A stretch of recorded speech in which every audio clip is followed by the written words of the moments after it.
السلام علیکم دوستو، آج میں آپ کو ایک بہت ہی خوبصورت کہانی سنانے جا رہا ہوں جس کا نام ہے سنہری پر۔ تو آپ سب اپنے دوستوں کے ساتھ بیٹھیں آرام سے اور سنیں یہ دلچسپ کہانی۔ سنہری پر بہت پرانی بات ہے، ایک دور دراز کے علاقے میں ایک خوبصورت سلطنت تھی جس کا نام تھا گلستان۔ یہاں کے بادشاہ کا نام بہرام تھا۔ بہرام ایک بہت عقلمند اور رحم دل بادشاہ تھا۔ اس کی بیگم کا نام عائشہ تھا اور ان کا ایک بیٹا تھا جس کا نام تھا شہزادہ زین۔ شہزادہ زین ایک بہت ہی بہادر اور نرم دل کا مالک تھا، مگر اس کے دل میں ایک عجیب سی خواہش تھی جو اسے ہر رات خوابوں میں تنگ کرتی تھی۔ ہر رات شہزادہ زین کو ایک ہی خواب آتا تھا۔ اس خواب میں وہ دیکھتا کہ ایک سنہری پرندہ جس کے پروں سے روشنی نکل رہی ہوتی تھی آسمان میں اڑ رہا ہوتا ہے۔ شہزادہ زین اس پرندے کو پکڑنے کی کوشش کرتا مگر وہ دور اڑ جاتا۔ اس خواب کی وجہ سے شہزادہ بہت پریشان رہتا۔ ایک دن اس نے فیصلہ کیا کہ وہ اس خواب کا راز جاننے کے لیے کچھ کرے گا۔ اس نے اپنی سلطنت کے سب سے عقلمند آدمی ایک بوڑھے جوگی کے پاس جانے کا فیصلہ کیا۔ جوگی نے شہزادہ زین کو بتایا، شہزادے، جو پرندہ تم اپنے خواب میں دیکھتے ہو وہ سنہری فینکس ہے۔ یہ ایک جادوئی پرندہ ہے جو صرف ان لوگوں کے سامنے آتا ہے جن کے دل پاک اور نیک ہوتے ہیں، مگر یاد رکھنا اس پرندے کا پر حاصل کرنا بہت مشکل ہے۔ شہزادہ زین نے فیصلہ کیا کہ وہ اس پرندے کو ضرور ڈھونڈے گا، چاہے کچھ بھی ہو جائے۔ اگلے دن وہ اپنے سفر پر روانہ ہو گیا۔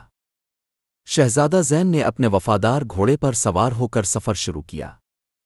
اس نے گھنے جنگلات، دریاؤں اور اونچے پہاڑوں کو پار کیا مگر سنہری فینکس کا کہیں کوئی نشان نہ ملا۔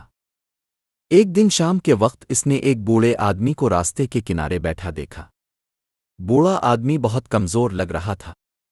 شہزادہ زین نے اس سے پوچھا کہ کیا وہ کوئی مدد چاہتا ہے۔ بوڑھے آدمی نے کہا، مجھے کھانے اور پانی کی ضرورت ہے شہزادے۔ شہزادہ زین نے فوراً اپنا کھانا اور پانی اس بوڑھے آدمی کے ساتھ بانٹ دیا۔ بوڑھے آدمی نے خوش ہو کر شہزادے کو ایک چھوٹی سی شیشی دی جس میں چمکدار مائع تھا۔ یہ سچائی کا عرق ہے، بوڑھے نے کہا، یہ تمہیں جادوئی دھوکوں سے بچائے گا۔ شہزادہ زین ایک جادوئی جنگل میں داخل ہوا جہاں ہر چیز جادوئی اور پراسرار تھی۔ درختوں کی شاخیں حرکت کرتی تھیں اور عجیب آوازیں چاروں طرف گونجتی تھیں۔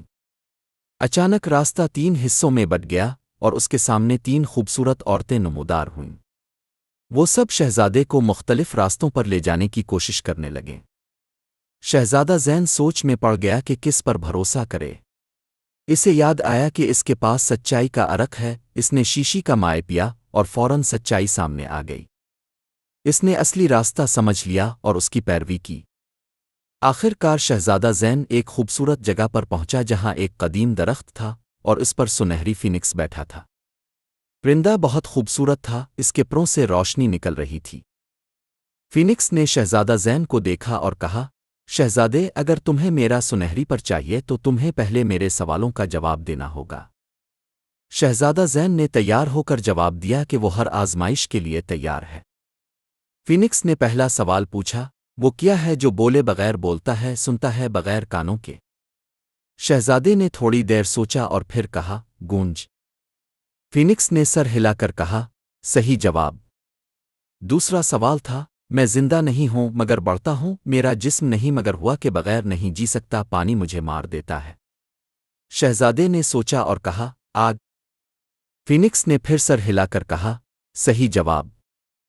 پہلی 2 پہیلیوں کے بعد فینکس نے آخری سوال پوچھا۔ یہ سوال سب سے مشکل تھا مگر شہزادہ زین نے اپنی عقل اور دلیری سے اس کا بھی صحیح جواب دیا۔ جب شہزادہ زین نے تمام سوالوں کا صحیح جواب دے دیا تو فینکس نے خوش ہو کر اپنے پروں میں سے ایک سنہری پر نکال کر شہزادے کو دے دیا۔ اس نے کہا، تم نے یہ پر حاصل کر لیا مگر یاد رکھنا اس کا استعمال صرف بھلائی کے لیے کرنا۔ شہزادہ زین سنہری پر لے کر اپنے گھر واپس آیا۔ اس نے پر کا استعمال کرتے ہوئے اپنی سلطنت کے لیے خوشحالی اور امن کی دعا کی۔ جلد ہی گلستان کی سلطنت خوشحال ہو گئی، لوگ خوش رہنے لگے اور ہر طرف خوشیوں کا دورہ تھا۔ شہزادہ زین کی بہادری اور عقل کی کہانی سنہری پر کے ساتھ ہمیشہ کے لیے امر ہو گئی اور اس کے بعد سے اس کا نام گلستان کی تاریخ میں سنہرے حروف سے لکھا گیا۔ دوستو، اس کہانی کا سبق یہ ہے کہ اگر ہمارے دل نیک ہوں اور ہماری نیتیں صاف ہوں تو ہم ہر مشکل کو پار کر سکتے ہیں اور جو چیز ہمیں جادوئی طور پر حاصل ہوتی ہے اس کا استعمال صرف بھلائی کے لیے کرنا چاہیے۔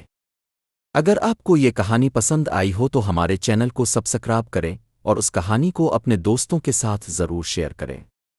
پھر ملیں گے ایک نئی کہانی کے ساتھ۔ اللہ حافظ۔